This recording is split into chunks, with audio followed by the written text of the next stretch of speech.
How you doing?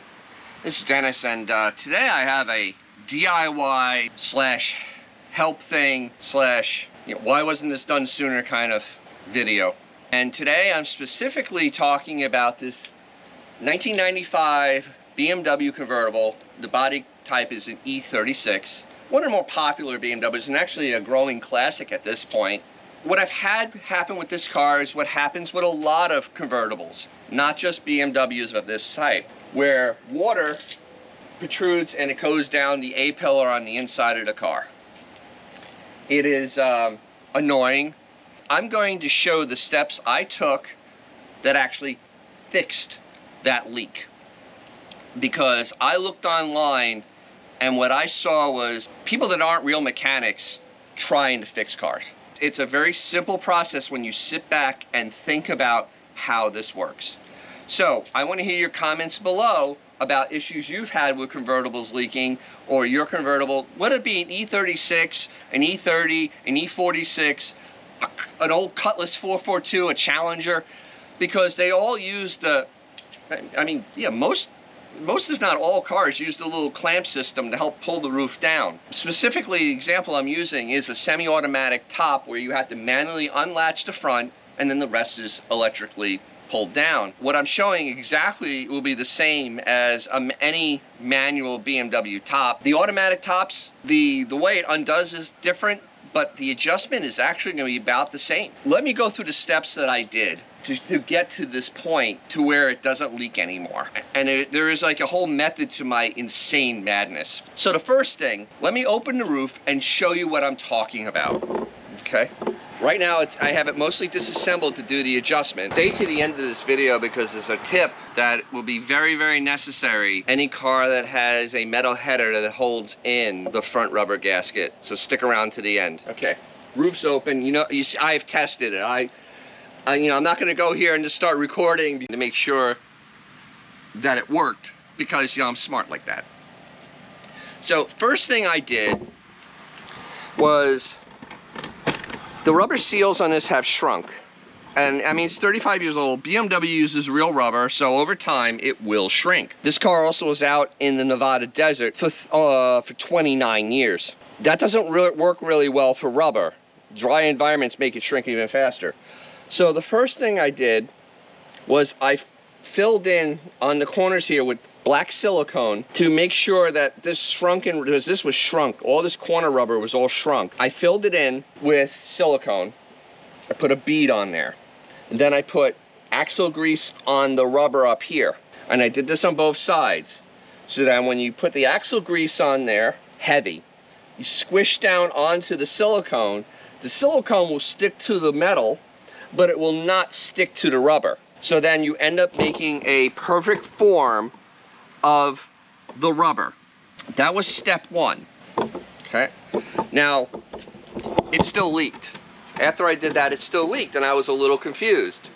Then I remembered my basic physics, my basic adjustments on cars, because rubber seals, whether they're window seals or sunroof seals or convertible top seals, are all gonna have the same concept of how they work.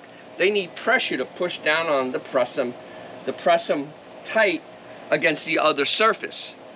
So to check this out, I have a roll of butyl tape.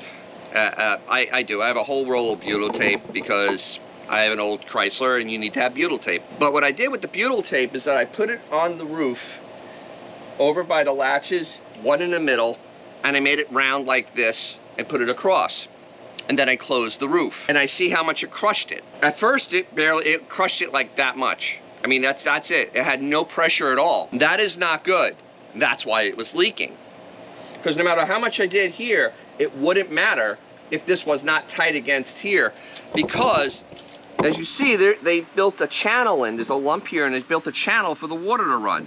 This is what your rubber gasket needs to be pressing against to make it so the water stays in this channel, not anywhere else. And the water was actually coming over the channel, getting into here and coming out through the A-pillar. So what I did after I did that is I took the header panel off, which is a bear on this car. Over here, let me show these things. these little hem joints, the ball with the ball stud on there.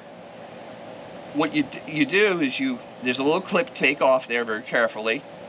There's a lock nut on here. Undo the lock nut, and then start turning this toward the lock nut. Now I started with 2 turns because I figured 1 would not be enough, and it crushed it a little bit more. I did 3 turns, and with the 3 turns, it ended up bringing it really tight, but not over tight. I'm going to show you what I mean by that. It's gonna be a little wonky shutting it right now because I don't have the pull thing is not attached. So here's the pull. Here's the little pull handle, the turn handle. Get it down low, and then we pull it and we latch it. See how hard I latched that? It was tight, but it wasn't crazy. I didn't have to sit here and manhandle it. Okay, so now it's latched down, and that's the type of pressure you want on it. You want to make it so it's hard to turn, but not insane. So let's see how this actually. All right, let's see how this actually works. So here's our final. So here's going to be our final test. The hose. So keep an eye.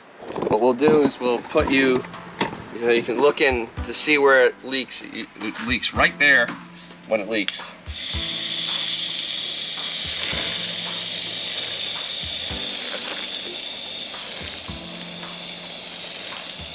And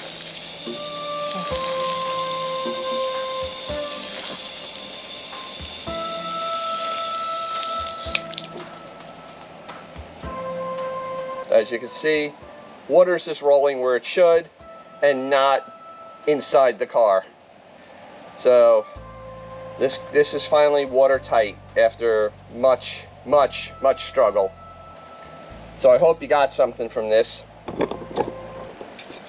And if you did, hey, hit that like. If you like car stuff, subscribe, you know, ring the bell. I'm trying to get to 10,000. I'd love to get to 10,000 by the end of the year. It doesn't cost you anything to subscribe. The only thing you're going to get out of subscribing is entertaining and informative stuff from me. So thank you very much. Now, if you have a cool car, I guess that would be a cool car now, or this is Charger that's buried right now, would be a cool, or something fun to drive. This actually is fun to drive. You know, take them out because you'll make someone's day, probably your own. And I'll see you really soon.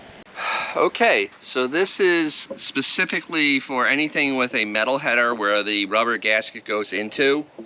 E36s have this. This was the last little bit of problem with my roof. So you have to take an incredibly thick bead of silicone because this rubber has shrunk so much that it won't fill the gap anymore when it's on the back of the metal. So that thick thing of silicone is there. Just try not to get it on the roof, and then load your rubber, you know, load the gasket on there as normal and put it on, and it should spread it out and have a nice thick seal to keep the water from getting in underneath this and dripping into the car also. So just fill in any spots that look like they may actually have the ability for water to get past them into the car. Really the last little thing, and this is my last little tip. We'll finish the video.